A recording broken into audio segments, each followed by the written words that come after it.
Bensínverð hefur hækkað og kaupmenn segja 20% verðhækkun á innlendri matvöru blasa við ef krónan styrkist ekki á ný. Seðlabankinn hækkaði stýrivexti sín í dag upp í 15% til að koma í veg fyrir óðaverðbólgu, en gagnsemi þeirrar aðgerðar umdeild.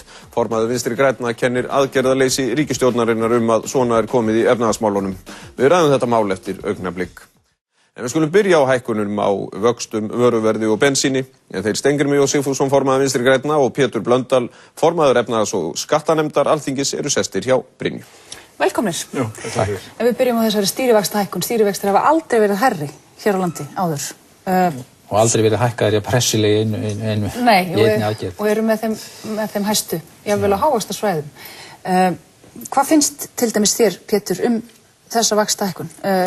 Ber þetta einhvern árangur? Já, það gerir þannig örugglega því að þetta kemur svona óvænt.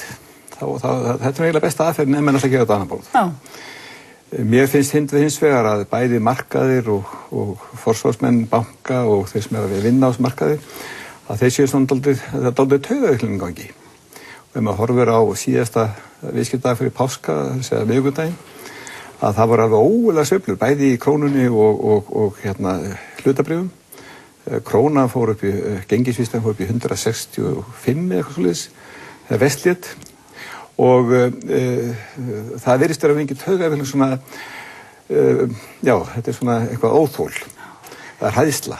Þannig að þessi gengissveiflur undanfarna daga, menn hefðu bara átt að bíða þar af sér? Já, ég held að það er alltaf einhverju sem þurfa að selja gjaldeyri hvað sem er, sko, álútflytjendur og fiskútflytjendur og aðrir ferðamannir, hann þarf að selja gjaldeyri, þannig að þetta hefði örugglega lagast einhver leyti að sjálfu sér. Já, þannig að allt krepputal og blikkandi rauð ljós er of djúpt í orðinu tekið. Og sérstaklega þegar maður fylgdist með því út allan heim að hlutabréfavísitölu voru alls þar að lagast eftir að Bandaríski Seðlabankinn greip hann inn í banka í Bandaríkjunum, og sérstaklega þegar gulli fór að lækka aftur og olían fór að lækka og allir þessir málmar og jarðefni sem að fjárfestar hlaupa í þegar hættir, því þessi hræðslar allan heim.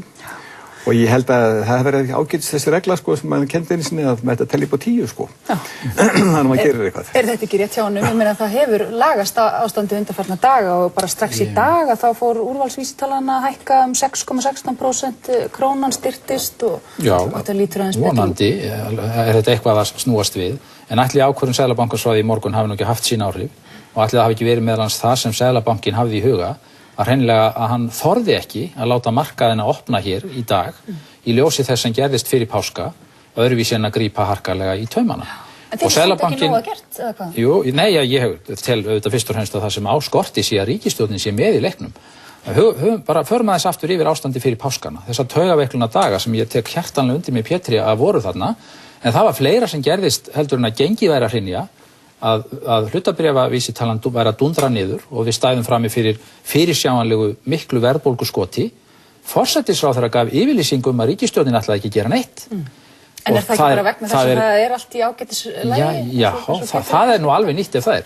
Ég er ekki í neinum vafa það að Seðlabankinn greip til svona harkalegra, sumir kallaða neyðar, aðrir kallaða örvæntingar aðgerða, í ljósi þess að það kom yfirlýsing frá forsætisráðherra rétt fyrir páska að ríkisstjórnin ætlaði ekki aðhafast neitt.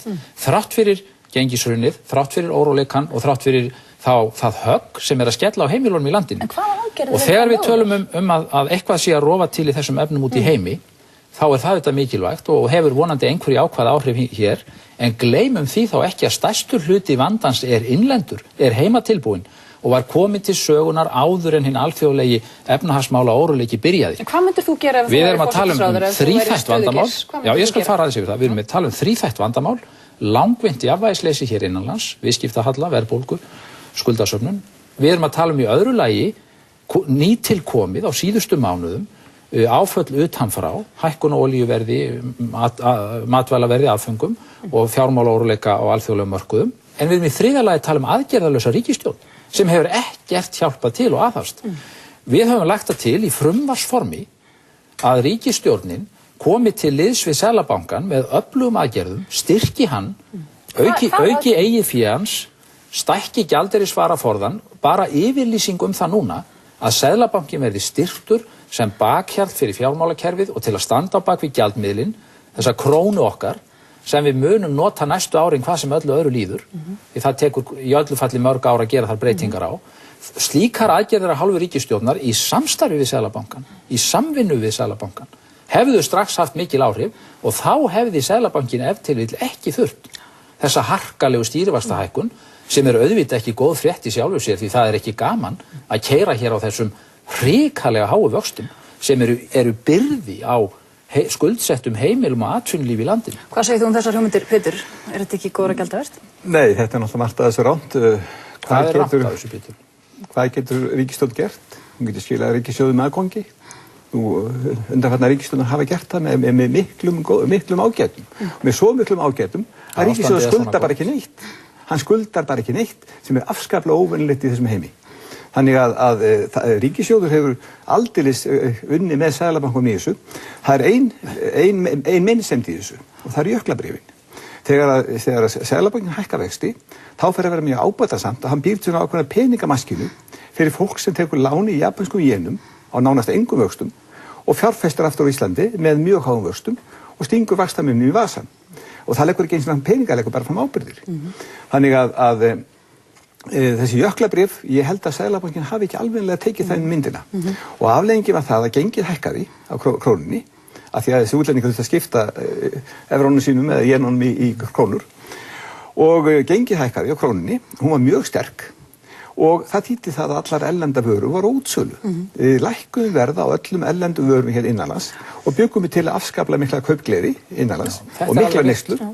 Þannig að ég ekki viss það að Seðlabankinn hafi tekið þetta inn í sitt módel sem hann vinnur eftir og hann komin í ákveðna klemmu með þetta, með þessi jöklabréf og ég hefði talið að menn ætti bara að leyfa þeim að fara út aftur, þau voru á leiðin út þessna súrræði gengi. Þetta hefði lagast að sjálfu sér. Já, svo gengi súrræði svona niður af því að þeir sem áttu þessu jöklabréf hafa væntanlega orðið eitthvað hræddir að gengi verið að falla, því þið tapa á þessu gengisfalli. Og þetta hefði semst fjarað út af sjálfu sér. Já, það mitt trú, já.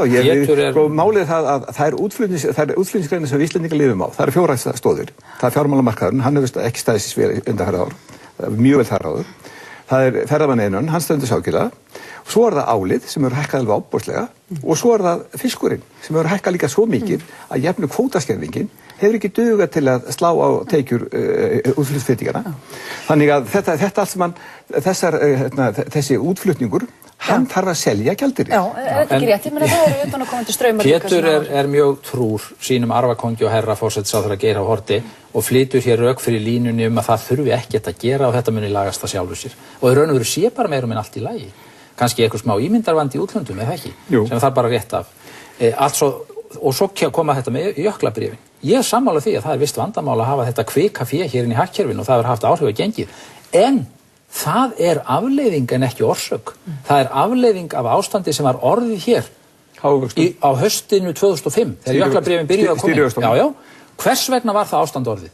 Það var vegna þess að það var búið að dæla hérna 100 milljarða stóriðu fjárfestingum inn í hagkerfið, það var búið að lækka skatta í mikilli þenslu, það var búið að hækka íbúðalán og bankarnir ruddust inn á markaðinn og stór auka fé hér í umferð, aðgengi að ódýrulánsfé. Seðlabankinn barðist einn gegn vaxandi verðbólgu þrýstingi og hækkaði vexti. Þá fóru menn að spila á vaxtamunin. Það er afleiðingan ekki orsök, þannig að menn verða að hafa greina það hverjar eru orsakir vandans, í hverju liggja mistökin sem voru gerð og hvað hefur síðan fylgt í kjölfarið. Og þar er ég sammála að jöklabréfin eru vandamál. Síminn var seldur. Allt það fé sem kom fyrir hann var fryst. Það var notað til að greiða með erlendaskuldir, sá hluti sem kom þaðan og það var notað til þess að leggja inn í Seðlabankann. Það var ekki ráðstafað, en með pínulítinn hluta. Þetta er framlag ríkisins til að stuðla að jafnvægi. Kárahnjúkavirkjun hafði miklu minni áhrif á Íslandi heldur með áttu vona. Hún hafði mikil væntinga áhrif. Já, hún það þýðir ekki alltaf að afsaka stóriðjustefnuna. Þeir sem unnu þetta voru útlendingar, fjármagnaðar útlend. Það var engin til að vinna þetta hér. Fjármagnaðar útlend, vélarnar útlendar. Þetta hafði ekki eins mikil áhrif á innan þessum áttu vona. En það er innhlaup bankana inn á lánamarkaðinn sem að ég, og stórkostleg lækkun á vöxtun og íbúðalánum sem að ég held að hafi hleypt mjög miklu í gang og við það ræður ríkisstjórnin illa. Já, við skulum víkja aðeins að þessu, það eru þarna lágir íbúðavextir og nefnir það kemur beint við neytandann. Mér langar aðeins að tala neytandann hérna að lokum, það er ekki mikill tími eftir. Hann þarf að búa við hærra olíuverð, hann þarf að búa við það sem forstjóri Haga spáir því að innflutt matvælabunni hækkum 20%. menn að tala allur ávinningur og kjarasamningur geti fokki út gluggann. Þetta svona sá raunveruleiki sem blasir við neytendunum en aðgerðirnar sem Seðlabankinn tilkynnir í dag snúa ekki endilega beint að því að... Má ég rétt aðeins koma inn á þetta? Flokksstjóri Haga, hann reiknar hækkun eins og allt sem hans útlendi kostnaður. Já, þú heldur þetta sé ekki... Það innlendi kostnaðurinn, hann ekki reiknað með. Húsaleigan hérna innanlands, rafmagni hérna innanlands og allt hérna innanlands, það hækkar ekki 20% eins og gjaldvirði. Þannig að þessi útreikningar ekki réttir. Fyrir utan það að þegar gengisvísitalan, þegar krónan styrkti sem lifandi spísn upp í hún fór gengisvísitalan 100, þá man ég ekki til þess að fréttamenn hefði gengið og sagt að þessi bílun ætti að lækka svo mikið og þetta keksi ætti að lækka svo mikið. En það er nú málið. Þetta lækka ekki þegar að gengi styrktist og þess vegna bara gerir kröfu til þess að samkeppni sjáu til þess að hækki ekki eins mikið eins og gengið þegar að gengið lækkar. Já, þú trúir á samkeppnina, Pétur, og hún virðist nú ekki vera að skila sínu. Nú held ég að reyni á neytandan á virkilega núna að kaupa bensín það sem er virkilega ódýrast, olíuna það sem hún er ódýrast og hann á að kaupa vörur það sem er virkilega ódýrar eða sleppa ég að kaupa. Má ég bara segja neytendan og heimilin í landinu. Það er það sem langmestu máli skiptir nú er að verja hagsmuni heimilann í landinu og í því sambandi skiptir auðvitað þessi verðhækkunar og verðbólgu skriða sem er búin að vera fyrirsjáanleg öllu máli og það er gagvart því sem ég gagnrýni ríkisstjórnina sérstaklega bregðast ekki við vegna þess að reikningurinn fyrir stóriðju og útrásar veisluna á góðri leið með að lenda á herðum skuldsettra heimila almennings í landinu eins og venjulega. Þetta er bara klísja. Eins og venjulega, Pétur. Býtu, láð mér nú að klára eina setningu. Það er ekki klísja þegar lánin hækka og verða allt í orðin hærri heldur en íbúðin sem á að standa á bakvið þau. Það er ekki klísja þegar að matarreikningurinn hækkar 10-15%. Íbúður er búin að hækka miklu meira en skuldina. En þú étur ekki íbúðina, Pétur, þú býrð í henni. En eigna myndun hjá einstaklingum hefur verið gífurlega síðustu 24 ára. Já. En ég vil bara segja það að þetta er engin klísja. Farð þú út á götur og segðu það við fólk að það sé klísja.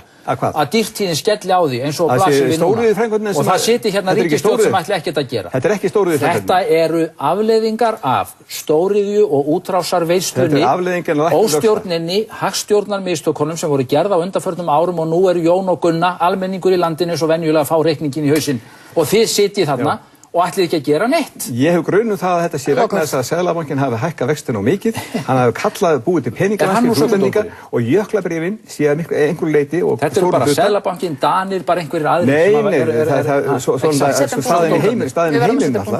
Takk kærlega fyrir komuna. Takk.